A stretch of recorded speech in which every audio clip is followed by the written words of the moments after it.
നമസ്കാരം. ഇന്നത്തെ ക്ലാസ്സിൽ പ്രീ പ്രൈമറി ടീച്ചറിൻ്റെ സിലബസിൽ നിന്നുള്ള വിദ്യാഭ്യാസ ദർശനങ്ങൾ എന്ന ടോപ്പിക്കിൽ നിന്നുള്ള നമ്മുടെ നാച്ചുറലിസം, ഐഡിയലിസം, പ്രാഗ്മാറ്റിസം ഇതൊക്കെയാണ് നമ്മൾ ഇന്നത്തെ ക്ലാസ്സിൽ ഡിസ്കസ് ചെയ്യാനായിട്ട് പോകുന്നത്. അപ്പോൾ അതിനു മുമ്പ് ഒന്ന് രണ്ട് കാര്യങ്ങൾ കൂട്ടുകാരോട് പറയാനുള്ളത്. ഒന്ന് രണ്ട് കൂട്ടുകാർ ഇങ്ങനെ ഒരു കമൻറ്റ് ബോക്സിൽ ചോദിച്ചിരുന്നു, അംഗനവാടി ഏത് വകുപ്പിൻ്റെ കീഴിലാണ് വരുന്നതെന്നുള്ളത്. അപ്പോൾ നമ്മൾ ഇതിനു മുമ്പുള്ള ക്ലാസ്സുകളിലെല്ലാം പഠിച്ചത് സാമൂഹ്യ ക്ഷേമ വകുപ്പിൻ്റെ കീഴിലാണ് അംഗനവാടി വരുന്നതെന്നാണ് പഠിച്ചത്. അപ്പോൾ ആ ഒരു ഫ്രണ്ട് ചോദിച്ചത് വനിതാ ശിശു വികസന വകുപ്പിൻ്റെ കീഴിലാണോ എന്നാണ് ചോദിച്ചത്. അപ്പോൾ എനിക്കും ഒരു ഡൗട്ടായി. അപ്പോൾ ഞാനത് നെറ്റിൽ സെർച്ച് ചെയ്ത് നോക്കിയപ്പോൾ അവിടെ എല്ലാം കാണുന്നത് സാമൂഹ്യക്ഷേമ വകുപ്പ് എന്നാണ്. അപ്പോൾ ഞാൻ ഇതൊന്ന് ക്ലിയർ ചെയ്യാൻ വേണ്ടിയിട്ട് ഇവിടെ തൊട്ടടുത്തുള്ള ഒരു അംഗനവാടി ടീച്ചറിനെ ഒന്ന് കോൺടാക്ട് ചെയ്തിരുന്നു. അപ്പോൾ ആ ടീച്ചർ എന്നോട് ഇങ്ങനെ ചോദിച്ചപ്പോൾ ആ ടീച്ചർ ഇങ്ങനെയാണ് പറഞ്ഞത്, പണ്ട് സാമൂഹ്യക്ഷേമ വകുപ്പിൻ്റെ കീഴിലായിരുന്നു അംഗനവാടി, പക്ഷെ ഇപ്പോൾ വനിതാ ശിശു വികസന വകുപ്പിൻ്റെ കീഴിലെ ആണെന്നാണ് അറിയാനായിട്ട് കഴിഞ്ഞത്. അതുപോലെ തന്നെ കുട്ടികളും അധ്യാപകരും തമ്മിലുള്ള അനുപാതം 35:1 എന്നാണ്. ഞാൻ ക്ലാസ്സിൽ പറഞ്ഞിരിക്കുന്നത് 35:1 തന്നെയാണ്. അപ്പോൾ അത് പല കൂട്ടുകാരും പിന്നെയും 30:1 അല്ലേ എന്ന് ഇങ്ങനെ ചോദിച്ചിട്ടുണ്ടായിരുന്നു. അപ്പം ഞാൻ ഇങ്ങനെ ഈ രണ്ട് കാര്യങ്ങളാണ് ആ ടീച്ചറോട് ഇങ്ങനെ ചോദിച്ചത്. അപ്പം അങ്ങനെ ആ ടീച്ചർ ഇങ്ങനെയാണ് പറഞ്ഞത്, അംഗനവാടി പ്രവർത്തിക്കുന്നത് ഇപ്പോൾ വനിതാ ശിശു വികസന വകുപ്പിൻ്റെ കീഴിലാണ്. അവരുടെ സ്ട്രെങ്ത്, അതായത് ടീച്ചറും കുട്ടിയും തമ്മിലുള്ള അനുപാതം എന്ന് പറയുന്നത് 35:1 എന്നാണ്. അപ്പോൾ ഈ ഒരു കാര്യം കൂട്ടുകാരൊന്ന് സെർച്ച് ചെയ്ത് നോക്കുക, എങ്ങനെയാണ് ഇതിൻ്റെ കറക്റ്റ് വസ്തുത എങ്ങനെയാണെന്നുള്ളത്. അപ്പോൾ എനിക്ക് കിട്ടിയ അറിവാണ് ഞാൻ കൂട്ടുകാർക്ക് ഷെയർ ചെയ്തത്. അപ്പോൾ ഇതിനെക്കുറിച്ചിട്ടുള്ള എന്തെങ്കിലും ഒരു ഐഡിയ കിട്ടുകയാണെങ്കിൽ അല്ലെങ്കിൽ കൂട്ടുകാരൊന്ന് സെർച്ച് ചെയ്ത് നോക്കുക. കാരണം വളരെ പ്രധാനപ്പെട്ട ഒരു ചോദ്യം തന്നെയാണ് ഇത്. രണ്ടും ചോദിക്കാൻ ചാൻസ് ഉള്ള ഒരു ചോദ്യമാണ്. അപ്പം അതുകൊണ്ടാണ് ഞാൻ ഇന്നത്തെ ക്ലാസ്സിന് തുടങ്ങുന്നതിന് മുമ്പ് തന്നെ ഈ ഒരു കാര്യം കൂട്ടുകാരെ ഓർമ്മിപ്പിച്ചത്. ഓക്കെ, അപ്പോൾ നമുക്ക് ഇന്നത്തെ ക്ലാസ്സിലേക്ക് കടക്കാം. അപ്പോൾ നമ്മൾ പറഞ്ഞു വിദ്യാഭ്യാസ ദർശനങ്ങൾ, അതിനെക്കുറിച്ചിട്ടാണ് നമ്മളിന്ന് ഡിസ്കസ് ചെയ്യുന്നത്. വിദ്യാഭ്യാസ ദർശനങ്ങൾ വരുന്നതാണ് ഐഡിയലിസം, നാച്ചുറലിസം, പ്രാഗ്മാറ്റിസം ഒക്കെ.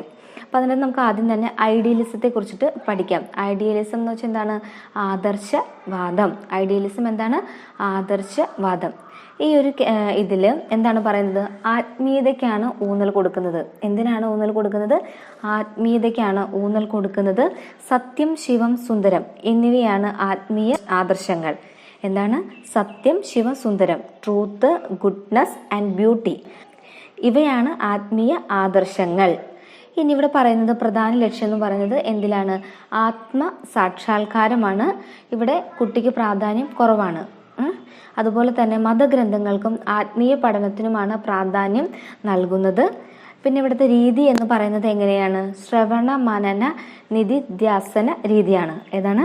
ശ്രവണ മനന നിധിധ്യാസന രീതിയാണ്. അതുപോലെ തന്നെ അധ്യാപകരുടെ പങ്ക് ഇവിടെ വളരെ പരമപ്രധാനമാണ്. ഇനി ഈ ഒരു ഐഡിയലിസത്തിന്റെ അല്ലെങ്കിൽ ആദർശവാദത്തിന്റെ വക്താക്കൾ ആരൊക്കെയാണ്? വേദമുനിമാർ, Plato, Kant, Hegel, Swami Dayananda, Ravindranath Tagore, Gandhiji, Aravind Ghosh, ഇവരാണ് പ്രധാന വക്താക്കൾ. എന്തൊക്കെയാണ് നമ്മൾ ആദർശവാദത്തിൽ പഠിച്ചത്? എന്തൊക്കെയാണ്? ആത്മീയതയ്ക്കാണ് ഊന്നൽ നൽകുന്നത്. അത് ഓർത്തിരിക്കുക. ആത്മീയതയ്ക്കാണ് ഊന്നൽ നൽകുന്നത്. സത്യം, ശിവം, സുന്ദരം, ട്രൂത്ത്, ഗുഡ്നസ് ആൻഡ് ബ്യൂട്ടി എന്നിവയാണ് ആത്മീയ ആദർശങ്ങൾ. ഇനിയോ ആത്മസാക്ഷാത്കാരമാണ് പ്രധാന ലക്ഷ്യം. പിന്നെ ഇവിടെ ശിശുവിന് പ്രാധാന്യം കുറവാണ്, പക്ഷേ അധ്യാപകരുടെ പങ്ക് പരമപ്രധാനമാണ്. മതഗ്രന്ഥങ്ങൾക്കും ആത്മീയ പഠനത്തിനുമാണ് പ്രാധാന്യം കൊടുക്കുന്നത്. ഇനി ഇതിനകത്ത് വക്താക്കൾ ആരൊക്കെയാണ്? വേദമുനിമാര്, Plato, Kant, Hegel, Swami Dayananda, Ravindranath Tagore, Gandhiji, Aravind Ghosh. Okay, ഇനി നമുക്ക് അടുത്തത് എന്താണ്? പ്രകൃതിവാദം എന്ന് നോക്കാം. അപ്പോൾ പ്രകൃതിവാദം, ആ പ്രകൃതി എന്ന് പറയുമ്പോൾ തന്നെ നമുക്ക് എന്ത് മനസ്സിലാവും? പ്രകൃതിവാദം അഥവാ നാച്ചുറലിസം കേട്ടോ. അപ്പോൾ പ്രകൃതിവാദം എന്ന് പറയുമ്പോൾ പ്രകൃതി കേന്ദ്രീകൃതമായിരിക്കും. പ്രകൃതിയിലേക്ക് മടങ്ങുക, ഭൗതിക ചുറ്റുപാടുകൾക്ക് പ്രാധാന്യം കൽപ്പിക്കുന്നു. എന്തിനാണ്? ഭൗതിക ചുറ്റുപാടുകൾക്ക് പ്രാധാന്യം കൽപ്പിക്കുന്നു. ഇനിയോ ആത്മപ്രകടനമാണ് പ്രധാന ലക്ഷ്യം. ഈ പ്രകൃതിവാദം അഥവാ നാച്ചുറലിസം ശിശു കേന്ദ്രീകൃതമാണ്. എന്താണ്? ശിശു കേന്ദ്രീകൃതമാണ്. ശാസ്ത്രീയ വിഷയങ്ങൾക്ക് പ്രാധാന്യം കൽപ്പിക്കുന്നു. നിരീക്ഷണ രീതി, കളി രീതി, ഡാൽട്ടൺ പ്ലാൻ, ഹ്യൂറിസ്റ്റിക് രീതി, മോണ്ടിസോറി, കിൻഡർ ഗാർഡൻ എന്നിവയാണ് പ്രധാന പഠന രീതികൾ. അപ്പോൾ പ്രകൃതിവാദം അഥവാ നാച്ചുറലിസത്തിലെ പ്രധാന പഠന രീതികൾ ഏതൊക്കെയാണ് എന്ന് ചോദിച്ചു കഴിഞ്ഞാൽ ഏതാണ്? നിരീക്ഷണ രീതി, കളി രീതി, ഡാൽട്ടൺ പ്ലാൻ, ഹ്യൂറിസ്റ്റിക് രീതി, മോണ്ടിസോറി, കിൻഡർ ഗാർഡൻ. ഇതൊക്കെ ഒന്ന് ഓർത്തിരിക്കാം. ഇനി ഇതിലെ പ്രധാന വക്താക്കൾ ആരൊക്കെയാണ്? Democritus, Epicurus, Bacon, Comenius, Herbert Spencer, Huxley, Rousseau. അവരെയും കൂടി ഓർത്തിരിക്കുക. അപ്പോൾ റൂസോ ഏത് വാദിയാണ് എന്ന് ചോദിച്ചാൽ എന്ത് പറയണം നമുക്ക്? പ്രകൃതിവാദിയാണ്, അല്ലെങ്കിൽ പ്രകൃതിവാദത്തിന്റെ ആളാണ്. ആര്? റൂസോ. കൊമനിയസ് ഒക്കെ വളരെ പ്രധാനപ്പെട്ട ആൾക്കാരാണ് കേട്ടോ. ശിശുക്കൾക്ക് പരമാവധി സ്വാതന്ത്ര്യം ഇതിനകത്ത് കൽപ്പിക്കുന്നുണ്ട്. പ്രകൃതിയാണ് ഏറ്റവും മികച്ച അധ്യാപകൻ. ഇതിലേതാണ് പ്രകൃതി? അതായത് പ്രകൃതിവാദം എന്ന് പറയുമ്പോൾ തന്നെ ഇത്ര ഓർക്കുക, എല്ലാം പ്രകൃതിയുമായിട്ട് റിലേറ്റഡ് ആയിരിക്കും. അന്വേഷണം, അതായത് പ്രകൃതിയിലേക്ക് മടങ്ങി ഓരോ കാര്യങ്ങൾ കണ്ടുപിടിക്കുക, അല്ലെങ്കിൽ പ്രകൃതിയുമായി ഇണങ്ങി ചേർന്ന് ഓരോ കാര്യങ്ങൾ ചെയ്യുക എന്നുള്ളതാണ് ഈ പ്രകൃതിവാദത്തിൽ പറയുന്നത്. അപ്പൊ എന്തൊക്കെയാണ് പ്രകൃതിവാദം അഥവാ നാച്ചുറലിസത്തിൽ പറഞ്ഞത്? എന്തൊക്കെയാണ്? പ്രകൃതി കേന്ദ്രീകൃതമാണ്, പ്രകൃതിയിലേക്ക് മടങ്ങുക, ഭൗതിക ചുറ്റുപാടുകൾക്കാണ് പ്രാധാന്യം കൊടുക്കുക, ശിശു കേന്ദ്രീകൃതമാണ്, ശാസ്ത്രീയ വിഷയങ്ങൾക്ക് പ്രാധാന്യം കൽപ്പിക്കുന്നു.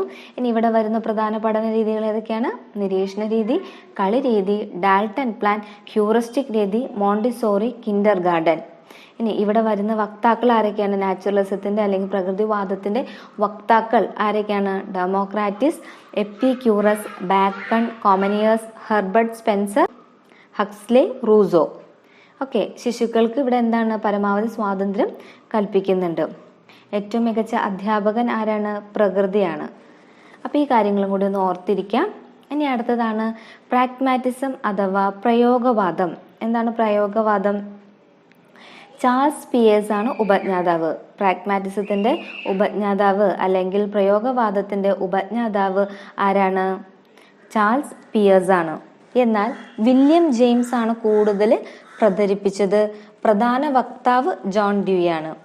എന്താണ് പറഞ്ഞത്? പ്രയോഗവാദത്തിന്റെ ഉപജ്ഞാതാവ് ആരാണ്? ചാൾസ് പിയേഴ്സ് ആണ്. പ്രയോഗവാദം കൂടുതൽ പ്രചരിപ്പിച്ചത് ആരാണ്? വില്യം ജെയിംസ് ആണ്. എന്നാൽ പ്രധാന വക്താവ് ആരാണെന്ന് വെച്ചാൽ പ്രാഗ്മാറ്റിസത്തിന്റെ പ്രധാന വക്താവ് ആരാണ്? ജോൺ ഡ്യൂയി ആണ്. അമേരിക്കയിലാണ് ഈ വാദഗതി വികസിപ്പിച്ചത്. ഗ്രീക്ക് പദമായ പ്രാഗ്മാറ്റിഗോസ് നിന്നാണ് പ്രയോഗവാദം എന്ന വാക്ക് ഉണ്ടായത്. എന്താണ്? ഗ്രീക്ക് പദമായ പ്രാഗ്മാറ്റിഗോസിൽ നിന്നാണ് പ്രയോഗവാദം എന്ന പദം ഉണ്ടായത്. പ്രവൃത്തി എന്നാണ് ഈ വാക്കിന്റെ അർത്ഥം. പ്രാഗ്മാറ്റിഗോസ് എന്ന വാക്കിന്റെ അർത്ഥം എന്താണ്? പ്രവൃത്തി എന്നാണ്. ഇന്ന്, ഇപ്പോൾ, ഇവിടെ എന്നീ കാഴ്ചപ്പാടുകൾക്കാണ് ഊന്നൽ നൽകിയത്. എന്താണ് പ്രയോഗവാദത്തിൽ പറയുന്നത്? ഇന്ന് നടക്കുന്നത്, ഇപ്പോൾ നടക്കുന്നത്, ഇവിടെ നടക്കുന്നത്, അങ്ങനെയാണ്. ഇന്ന്, ഇപ്പോൾ, ഇവിടെ എന്നീ കാഴ്ചപ്പാടുകൾക്കാണ് ഊന്നൽ കൊടുത്തത്. ഇൻസ്ട്രുമെന്റലിസം എന്നും അറിയപ്പെടുന്നു. പ്രയോഗവാദത്തെ നമ്മൾ എന്തെന്ന് പറയുന്നു? ഇൻസ്ട്രുമെന്റലിസം എന്നും പറയുന്നുണ്ട്. പരീക്ഷണവാദം എന്നും വിളിക്കുന്നു. എന്താണ്? ഇൻസ്ട്രുമെന്റലിസം എന്ന് പറഞ്ഞാലും പരീക്ഷണവാദം എന്ന് പറഞ്ഞാലും എന്താണ്? പ്രയോഗവാദമാണ്. ഇനിയോ? ആത്മീയതയിലോ ഈശ്വരനിലോ വിശ്വസിക്കുന്നില്ല. പ്രയോഗവാദികൾ എങ്ങനെയാണ്? ആത്മീയതയിലോ ഈശ്വരനിലോ വിശ്വസിക്കുന്നില്ല. സാമൂഹിക കാര്യക്ഷമതയാണ് പ്രധാന ലക്ഷ്യം. സോഷ്യൽ എഫിഷ്യൻസി എന്നാണ്. സാമൂഹിക കാര്യക്ഷമതയാണ് പ്രധാന ലക്ഷ്യം. ഉപയുക്തതയ്ക്ക് പ്രാധാന്യം കൽപ്പിക്കുന്നു. എന്താണ്? ഉപയുക്തതയ്ക്ക് പ്രാധാന്യം കൽപ്പിക്കുന്നു. ആരോഗ്യം, ശുചിത്വം, ഭൗതിക ശാസ്ത്രം, സംസ്കാരം, ചരിത്രം, ഭൂമിശാസ്ത്രം തുടങ്ങിയ വിഷയങ്ങൾക്ക് മുൻതൂക്കം നൽകുന്നു. എന്താണ്? ആരോഗ്യം, ശുചിത്വം, ഭൗതിക ശാസ്ത്രം, സംസ്കാരം, ചരിത്രം, ഭൂമിശാസ്ത്രം തുടങ്ങിയ വിഷയങ്ങൾക്ക് മുൻതൂക്കം നൽകുന്നു. ഇനി ഇവിടെ വരുന്ന പ്രധാന ബോധന രീതികൾ ഏതൊക്കെയാണ്? പദ്ധതി രീതി, പ്രശ്ന പരിഹരണ രീതി. ഏതൊക്കെയാണ്? പദ്ധതി രീതിയും പ്രശ്ന പരിഹരണ രീതിയുമാണ്. ഇവിടെ ഇനി അധ്യാപകന്റെ റോൾ എങ്ങനെയാണ്? അധ്യാപകൻ ഒരു സുഹൃത്തോ ഒരു മാർഗദർശിയോ ആയിരിക്കും. കളിയും പ്രവൃത്തിയും ആരുടെ സംഭാവനയാണ്? ജോൺ ഡ്യൂയിയുടെ സംഭാവനയാണ്. ജോൺ ഡ്യൂയി ആണ് പ്രാഗ്മാറ്റിസത്തിന്റെ മുഖ്യ വക്താവ്. ഇനി പദ്ധതി രീതി എന്ന് വെച്ചാൽ എന്താണ്? പ്രോജക്ട് മെത്തേഡാണ്. പദ്ധതി രീതി എന്നത് പ്രയോഗവാദത്തിൻ്റെ സംഭാവനയാണ്. അതുപോലെ തന്നെ പദ്ധതി രീതി സംഭാവന ചെയ്തത് ആരാണ്? കിൽപാട്രിക് ആണ്. പ്രോജക്റ്റ് രീതിയുടെ ഉപജ്ഞാതാവ് ആരാണ്? കിൽപാട്രിക് ആണ്. ഓക്കെ, അപ്പോൾ നമ്മൾ പ്രയോഗവാദത്തിനെ കുറിച്ചിട്ട് എന്തൊക്കെ കാര്യങ്ങൾ പറഞ്ഞത്? പ്രയോഗവാദത്തിൻ്റെ ഉപജ്ഞാതാവ് ചാൾസ് പിയേഴ്സ് ആണ്. ഇത് കൂടുതലായിട്ട് പ്രചരിപ്പിച്ചത് വില്യം ജെയിംസ് ആണ്. എന്നാൽ പ്രധാന വക്താവ് ജോൺ ഡ്യൂയി ആണ്. ഇനി പിന്നെ പറഞ്ഞത് എന്താണ്? ഇത് ഒരു ഗ്രീക്ക് പദമായ പ്രാഗ്മാറ്റിഗോസ് എന്നൊരു പദത്തിൽ നിന്നാണ് വന്നത്. ആ പ്രാഗ്മാറ്റിഗോസിന്റെ അർത്ഥം എന്താണ്? പ്രവൃത്തി എന്നാണ്. ഇനി ഇതിനകത്ത് പറയുന്നത് ഇന്ന്, ഇപ്പോൾ, ഇവിടെ എന്നീ കാഴ്ചപ്പാടുകൾക്കാണ് ഊന്നൽ കൊടുക്കുന്നത്. ഇൻസ്ട്രുമെന്റലിസം എന്നും പരീക്ഷണവാദം എന്നും പ്രായോഗികവാദത്തെ പറയുന്നു. അധ്യാപകന്റെ റോൾ എങ്ങനെയാണ്? സുഹൃത്തായിട്ടും മാർഗദർശിയായിട്ടാണ് കാണുന്നത്. പിന്നെ ഇവിടെ ഇതിനകത്തുള്ളവർ, അതായത് പ്രാഗ്മാറ്റിക്സിലുള്ളവർ ഈശ്വരനിലും അതുപോലെ തന്നെ ആത്മീയതയിലൊന്നും വിശ്വസിക്കുന്നില്ല. ഇവിടെ പ്രധാന ലക്ഷ്യം എന്ന് പറയുന്നത് എന്താണ്? സാമൂഹിക കാര്യക്ഷമതയാണ്. പിന്നെയോ ഈ പ്രധാന ബോധന രീതികൾ ഏതൊക്കെയാണ്? പദ്ധതി രീതി ഏതാണ്? പ്രോജക്റ്റ് മെത്തേഡും പ്രശ്ന പരിഹരണ രീതി, ഇവ രണ്ടുമാണ്. പിന്നെ ഇതിനകത്ത് മെയിനായിട്ടൊരു പോയിന്റ് വരുന്നത് ഏതാണ്? കളിയും പ്രവൃത്തിയും ആരുടെ സംഭാവനയാണ്? ജോൺ ഡ്യൂയിയുടെയാണ്. പ്രോജക്റ്റ് മെത്തേഡ് അഥവാ പദ്ധതി രീതി ആരുടെയാണ്? കിൽപാട്രിക് ആണ്. ഇനി അടുത്തതാണ് റിയലിസം, യാഥാർത്ഥ്യവാദം. എന്താണ് യാഥാർത്ഥ്യവാദം? ഭൗതിക ലോകം മാത്രമാണ് വസ്തുനിഷ്ഠപരമായതെന്ന് വിശ്വസിക്കുന്നു.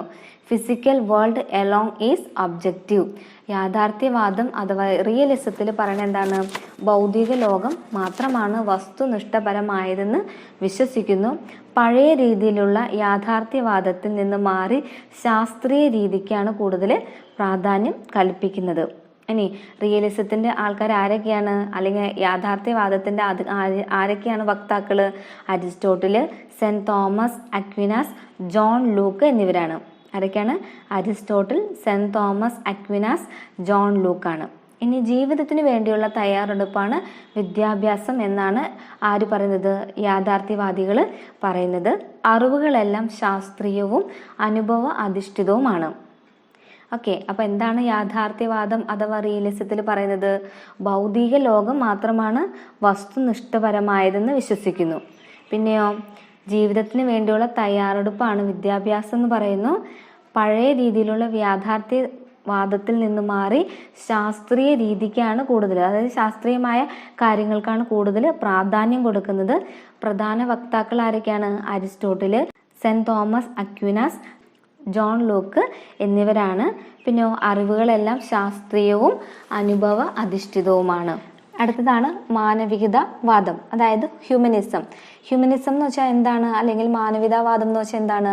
കാൾ റോജേഴ്സിന്റെയും അബ്രഹാം മാസ്ലോവിന്റെയും ആശയങ്ങളിൽ നിന്നാണ് രൂപപ്പെട്ടത്.